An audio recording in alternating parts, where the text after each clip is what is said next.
Tecnologia, novas profissões e tendências e um mercado que muda o tempo todo.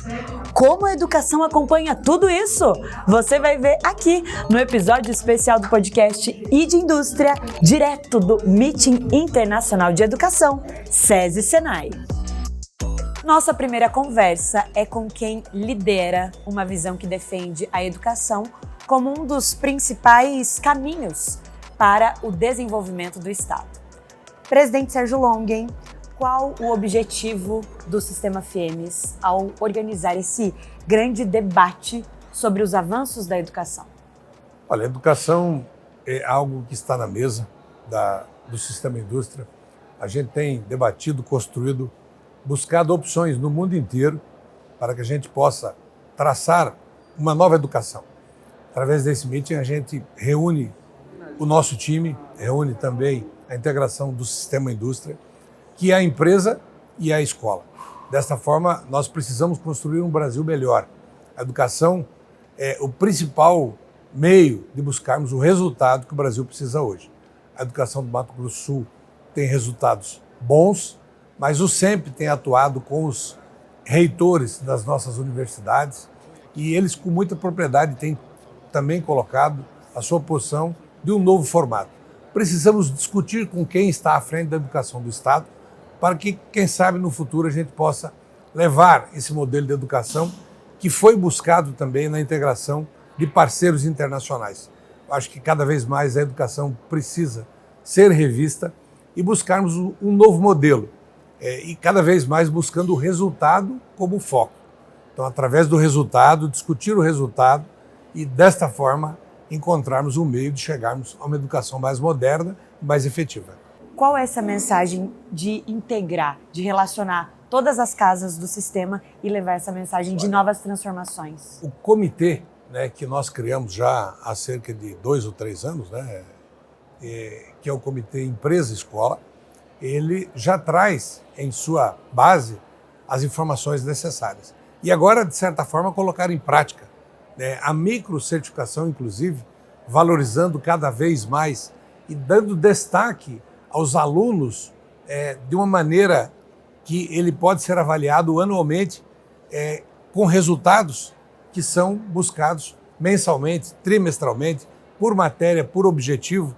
Então, essa mescla de resultados, a gente já começa a identificar esses destaques na área da educação, esses resultados. E aí, cada vez mais nós precisamos buscar esses alunos que se destacaram com resultados que foram medidos de diversas maneiras anualmente e elevarmos também para esses alunos, esse time que se forma agora, melhores resultados dentro daquilo que eles foram avaliados. Então é nesse modelo novo já que a gente começa a discutir um formato da educação mais moderna e mais efetiva. O Sistema FIEMES, aliás, presidente, já prepara, na verdade, trabalhadores e empresas para esse novo cenário em que tecnologia e qualificação precisam caminhar juntas? Sabe, Mariana, a gente tem discutido muito com o time esse novo formato para atender a demanda na modernidade. Muito se fala hoje da IA, muito se fala aí de buscarmos esse modelo de integração e é uma nova realidade que nós estamos vivendo hoje. E de que forma isso está presente nas empresas? As empresas têm demandado cada vez mais a modernidade. Nós recebemos aí os primeiros humanoides que vão, inclusive, ajudar na educação. Inclusive, os primeiros da América Latina. É um avanço significativo do Sistema Indústria do Mato Grosso do Sul como exemplo para o Brasil e muitas vezes para o mundo também. Essa integração da educação ela é de extrema importância. E aí, levar essa integração da educação já como resultado da demanda das empresas. A indústria do Mato Grosso do Sul, como segunda atividade econômica, cresce a passos largos. Já somos uma força de mais de 200 mil trabalhadores no Estado. Então, de que forma nós vamos dar sustentação a essa demanda do desenvolvimento da indústria? Então, nós precisamos nos modernizar. Em eventos como esse, a gente integra, constrói e executa. Então, estou muito feliz nesse dia pelo time que está aqui e, com certeza, pelos resultados que nós vamos conseguir entregar nesses dias de educação sendo debatidos e discutidos. Muito obrigada. Obrigado a todos. Se educação é estratégia para a indústria, como transformar essa visão em prática? Durante o Meeting Internacional, Bruna De Natale apresentou o exemplo da Nova Zelândia, que é referência mundial em educação. Então, Bruno, o que Mato Grosso do Sul pode aprender com esse país? Bem-vinda. Muito obrigada pelo convite mais uma vez. É uma honra, uma alegria estar aqui no congresso com vocês. A Aotearoa, Nova Zelândia, é um país que eu estava até comentando, né? Ele é um país pequeno em território. Ele é menor, inclusive, do que o tamanho do estado do Mato Grosso do Sul. Pequeno em população, mas com uma potência tecnológica e de inovação muito grande. Então, a Nova Zelândia ela é conhecida mundialmente, por exemplo, na produção de leite. É um dos líderes mundiais na produção de gado leiteiro e de leite. De frutas, então a fruta kiwi, né, que é a fruta símbolo da Nova Zelândia. Então toda essa parte da produção, da exportação da fruta. E também de toda a parte de carne de cordeiro. Por que eu estou falando isso? Porque é um país com pouco mais de 5 milhões de habitantes. Consegue ter uma população de mais ou menos 7 a 8 ovelhas por habitante. E consegue se tornar uma potência mundial, um tamanho tão pequeno. Então, como que um estado que é maior em território, em população, né? A gente também está falando, não sei da população do estado no geral, mas eu sei que aqui Campo Grande está próximo de 1 milhão, Sim. mais ou menos. Então, né, são uns comparativos muito bons. E a Nova Zelândia, ela tem, assim, o estilo de ensino e o estilo, no dia a dia mesmo, a maneira que eles agem, de serem muito práticos, de serem muito mão na massa, de irem pela tentativa e erro, que eles falam, né, do give it and go, né? Então, vai, não deu certo, errou, passa para a próxima. O importante é tentar, acertou, ótimo, aprimora, melhora. Errou, revê, joga fora, veja o que pode aprender com os erros para seguir e avançar para ter melhores resultados numa próxima. Depois de toda essa apresentação, né, que você deixou para os nossos participantes, qual a principal lição que esse modelo oferece para formar profissionais preparados diante de tantas transformações? Hoje, dessas 5 milhões, né, de pessoas que existem na Nova Zelândia, a gente está falando basicamente de quase metade da população ser de fora da Nova Zelândia e que mora lá hoje. Então, você aprende coisas novas todos os dias com alguém, em alguma situação, com alguma coisa, e também sem deixar de respeitar o que os ancestrais maori trouxeram para essa terra. Então, o que eu acho muito bonito da combinação que a Nova Zelândia faz, de toda esse conhecimento ancestral que os indígenas maori trouxeram, que é utilizado até hoje e melhorado com as tecnologias para a parte de pesca, de produção de alimentos, de agricultura. Então, essa interação, esse conjunto, eu acho uma coisa linda e é ensinado nas escolas. Então, quando você chega, a partir do momento que um turista, um estudante internacional, um residente chega na Nova Zelândia, ele já é convidado a participar de todo o processo de Kaitiakitanga, que significa sermos guardiões da natureza e do meio ambiente que nos cerca. Na sua visão, quais competências humanas serão tão importantes quanto o domínio da tecnologia nos próximos anos? Os soft skills, né, que isso, eu acho que aqui no Brasil a gente demora para ter esse acesso dos soft skills. Então, quando a gente para pensar você pensar fora da caixa, você ter esse ímpeto de liderança, essa autoestima mesmo de você reconhecer erro, tentar algo novo, você ter toda essa parte de persuasão, você ser resiliente e você não ter medo das tecnologias. Eu estava falando, inclusive, agora na minha palestra. Eu acho que as pessoas precisam ter em mente de que nós seremos estudantes para o resto da vida.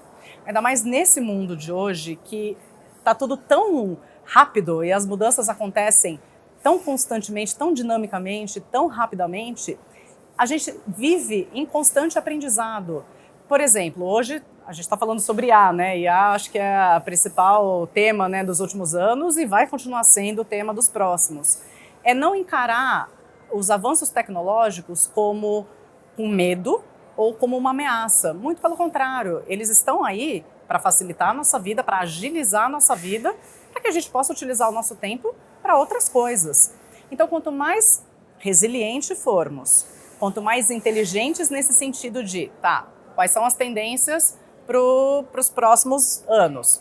Então, é sobre isso, é sobre não ter medo, estar em constante aprendizado, em constante atualização, não ter medo do novo, não ter medo do futuro e ser amigo da tecnologia.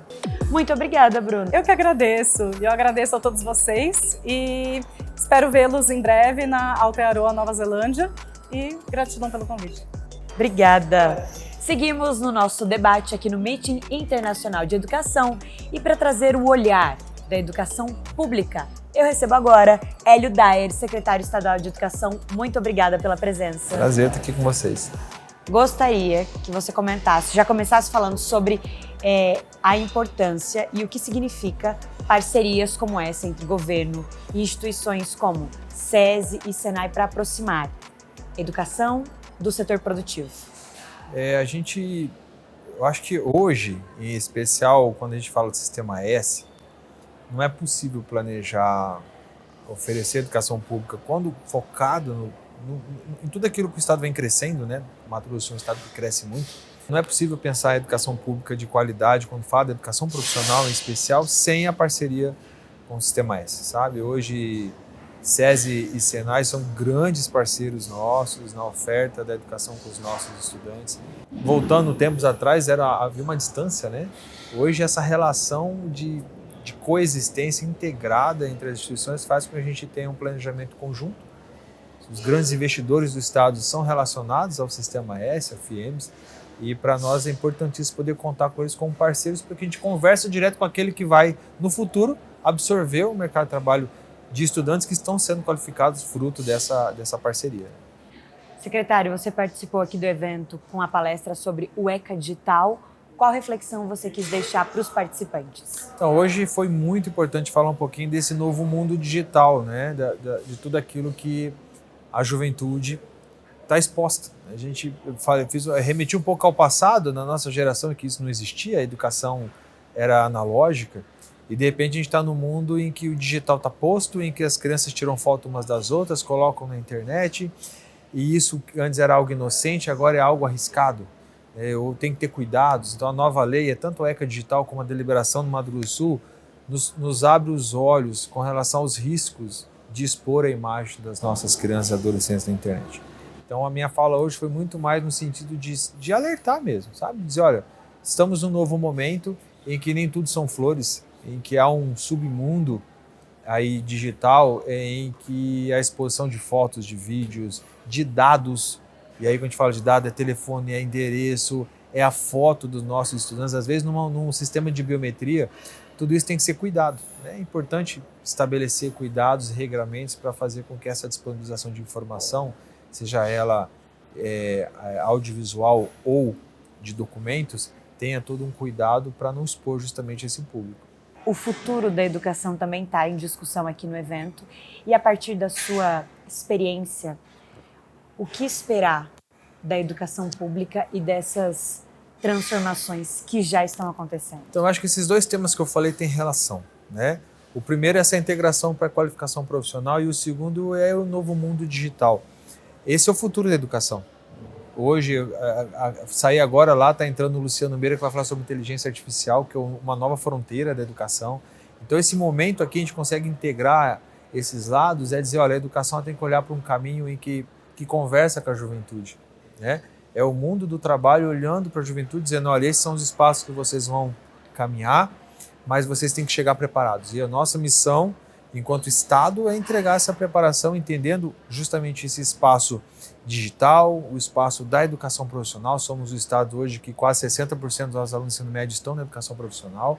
Vencemos barreiras, inclusive de preconceito com a educação profissional, mas também com os cuidados necessários para que eles entendam que o mundo digital está posto para formá-los, para potencializar o que eles aprendem, mas protegidos da exposição desnecessária e todas as violências digitais que estão aí postas para eles. Muito obrigada. Obrigado, agradeço. Eu recebo agora a professora Cristiane Girelli, que atua na unidade SESI de Dourados. Professora, um dos temas debatidos aqui no meeting foi sobre educação para o mercado. A Rede SESI já trabalha dessa maneira, preparando seus alunos para esse momento? E que ferramenta é essa? Olha, eu diria que a Escola SESI, ela traz uma das melhores ferramentas que a gente tem hoje em dia na área da educação para aproximar esses estudantes do mercado de trabalho. Hoje a gente tem algumas ferramentas dentro das nossas escolas. Uma delas é o oferecimento da disciplina de projeto de vida, que a gente consegue, juntamente com os alunos, trabalhar toda a sua construção de carreira, de prospecção de futuro, de construção de habilidades para o mercado de trabalho, em consonância com o Comitê Empresa-Escola, que é o SEMP, que ele traz para a gente todas essas demandas que o mercado vem desejando e a gente aplica, então, junto com os nossos estudantes. O que os professores passam para os alunos nessa disciplina? Quando tem a aula de projeto de vida, o que é discutido? Olha, tem muita coisa que a gente pode discutir, né? Dentre as demandas, assim, a gente pode trabalhar autoconhecimento, a gente pode trabalhar autogestão, gestão do tempo, educação financeira. Então, tem várias habilidades, tanto soft skills como hard skills que a gente trabalha com esses estudantes, né? Tanto na área social, emocional, como também habilidades técnicas, que aí é por meio das microcertificações dentro do programa Hub de Talentos. Boa! Vamos falar das microcertificações? No que consiste esse tipo de curso? São cursos rápidos? Como isso tem funcionado nas escolas? Muito bem. O SESI, juntamente com o SEMP, esse Comitê Empresa-Escola, criou o programa Hub de Talentos. Dentro do Hub de Talentos, a gente oferece para os estudantes mentorias com profissionais de diversas áreas e também microcertificações. Então, a gente tem uma plataforma que é oferecida aos estudantes, mais de 30 cursos, e eles fazem essas trilhas conforme o interesse para a construção dessa carreira, da projeção, essa formação deles, que vão aproximar ainda mais das habilidades que eles desejam para a futura profissão. Então, assim, é uma preparação rápida de áreas que os alunos vão se identificando. Isso. As microcertificações, elas atendem diversas áreas. São temas que são mais gerais e tem microcertificações mais específicas. Por exemplo, a gente vai ter microcertificação na área de autoconhecimento, de gestão das emoções, que serve para qualquer área, né? Então, verdade. Hoje em dia, como é que você trabalha? Às vezes a gente tem um técnico, uma pessoa muito especializada em determinada área técnica, mas ele não tem habilidades sociais para lidar com o público. Então, é uma habilidade que a gente desenvolve. Gestão do tempo, né? Se um profissional não tem a sua organização, a sua gestão do tempo, ele não consegue desenvolver o seu melhor potencial. Educação financeira, que aí, independente se é para a área profissional ou para a área pessoal, são áreas que esses estudantes podem desenvolver desde já e quando sair da escola já tem uma trilha, já tem um caminho, não sair com o currículo vazio, que é o que geralmente eles reclamam, né? Olha, professora, eu vou sair da escola, mas o que eu coloco no meu currículo? Então, os alunos do SESI têm essa oportunidade de já construir esse currículo durante o período da educação básica. Vocês, professores, que lidam diretamente com os alunos, quais as queixas e impressões, professora, você tem ouvido a partir dessa nova ferramenta que tem sido oferecida para os alunos? O que eles têm esperado e achado? Essas microcertificações ajudam muito no esclarecimento de qual caminho eles querem tomar. Porque às vezes o estudante não tem uma perspectiva ainda de qual área profissional ele deseja e ele faz uma microcertificação como uma experimentação. E aí ele gosta da área. A gente tem relatos de vários alunos que, por exemplo, não faziam nem noção ou ideia que gostavam da área de mineração, não conheciam essa área. Fizeram uma microcertificação, se apaixonaram pela área e hoje já tem uma ideia de futuro para essa profissão. Que bacana! Depois de um dia de debates, palestras, painéis, o que levar para Dourados? Aliás, o que levar para as escolas a partir das discussões do Meeting Internacional? O Meeting, ele tira a gente da zona de conforto, faz a gente refletir sobre várias áreas intencionais dentro da educação, né? Então a gente leva uma carga de motivação diferente e a gente viu muitos resultados positivos das unidades, né? O quanto as microcertificações têm sido importantes e o quanto elas têm causado um efeito, um impacto. Então a gente consegue conciliar com aquilo que a gente vê nos estudantes com a realidade, com os dados, e aí a gente vê sentido no nosso fazer pedagógico. Muito obrigada. Por nada. Vamos combinar que nenhuma discussão sobre o futuro da educação estaria completa sem falar de inteligência artificial. Missão para Arthur Igreja. Você apresentou a palestra IA e o Futuro, o que está rolando no mundo. Qual provocação você quis deixar, Arthur? Bem-vindo. Obrigado. Olha, a principal provocação é que o impacto da IA é muito mais profundo do que as pessoas eventualmente identificaram. Muitas pessoas olharam essa primeira geração da IA, que é uma ferramenta, né? Então a pessoa vai lá no ChatGPT, vai em alguma outra IA, pede um texto, pede uma imagem e volta um resultado. Então fica um pouco daquela sensação que parece o Google. Você vai lá, faz uma pesquisa e volta alguma coisa. Mas a IA é absurdamente mais profunda do que isso. Ela deixou de ser uma ferramenta de pesquisa, ela começou a fazer coisas, produzir coisas, só que para além disso ela começou a assumir trabalho.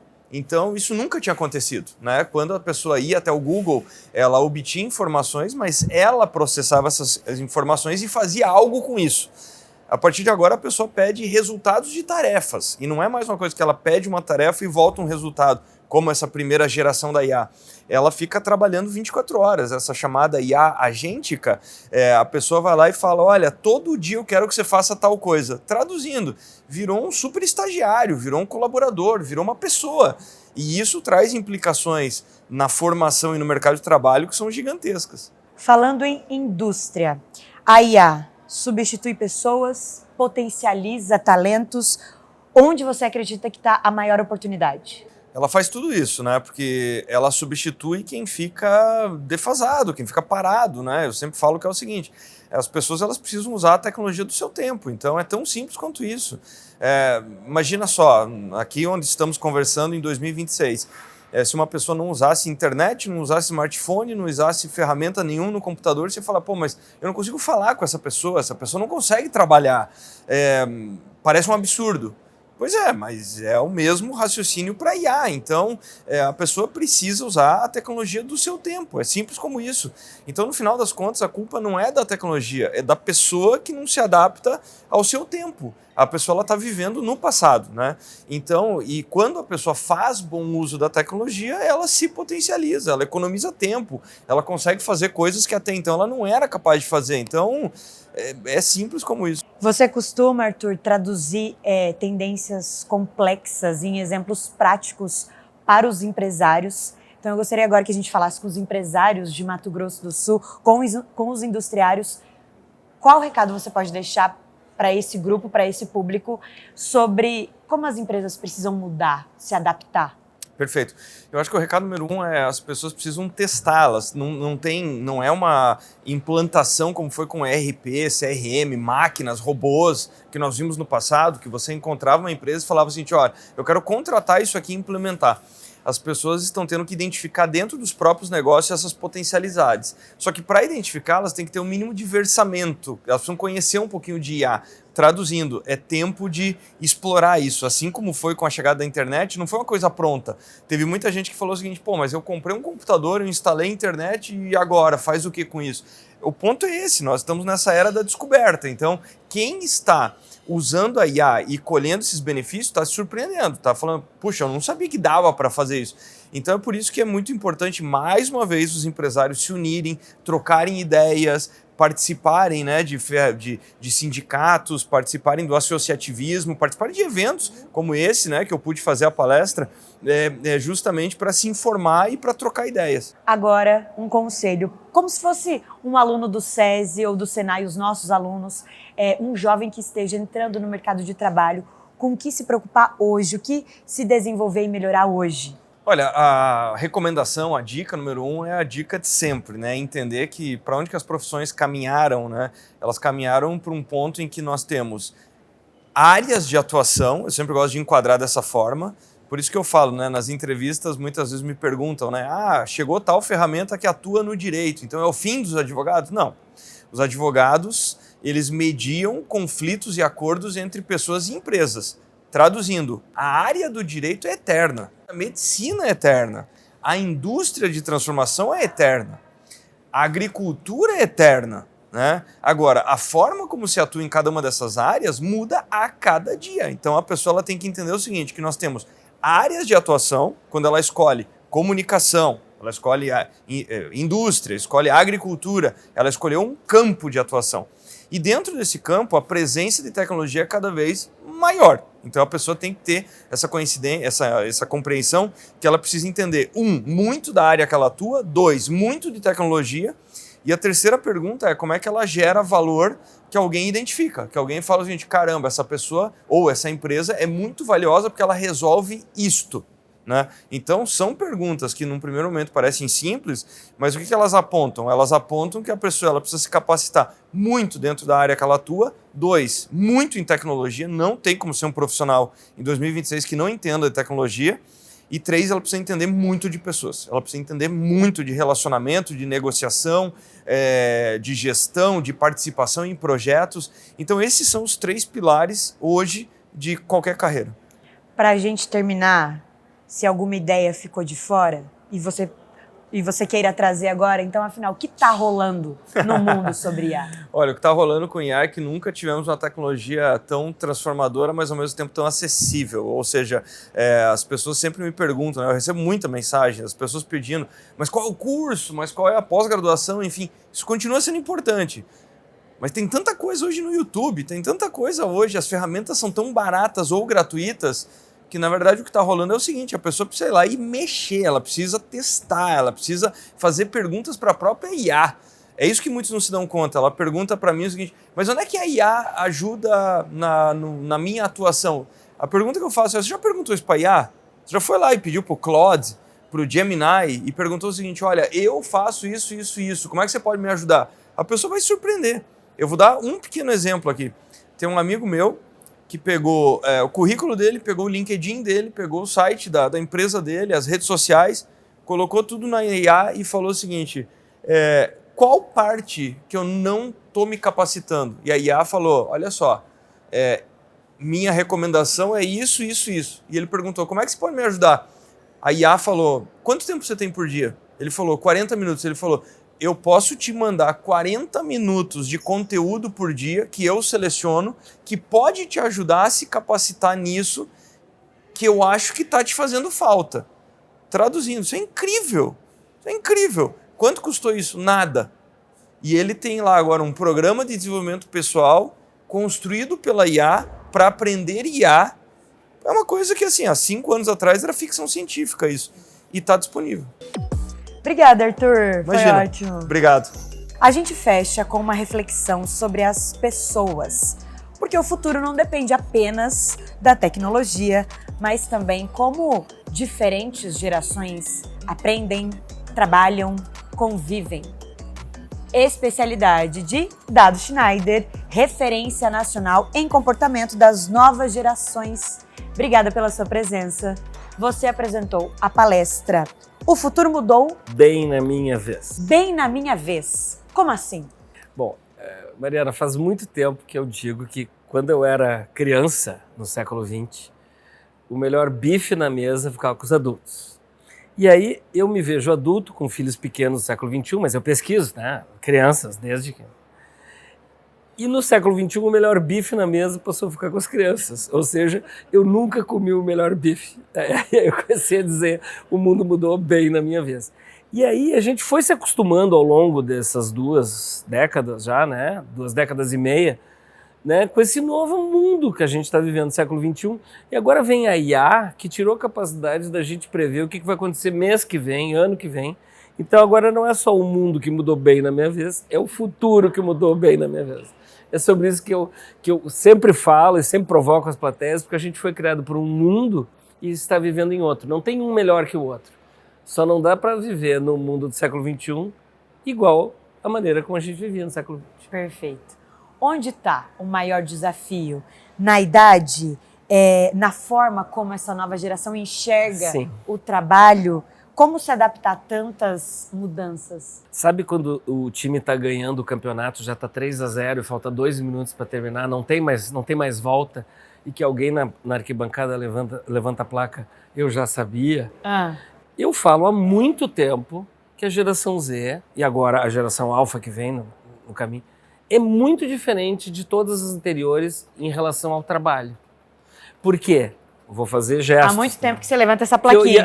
Há muito tempo que eu falo. E agora, como está todo mundo apavorado com a geração Z, eu disse assim, eu já sabia, eu estou falando isso há quase 20 anos. Porque aconteceu uma coisa muito séria. A gente foi criado, e você mesmo, sendo bem mais jovem que eu, ainda foi criada para subir na vida, né? Essa é uma coisa vertical, Sim. crescer na profissão.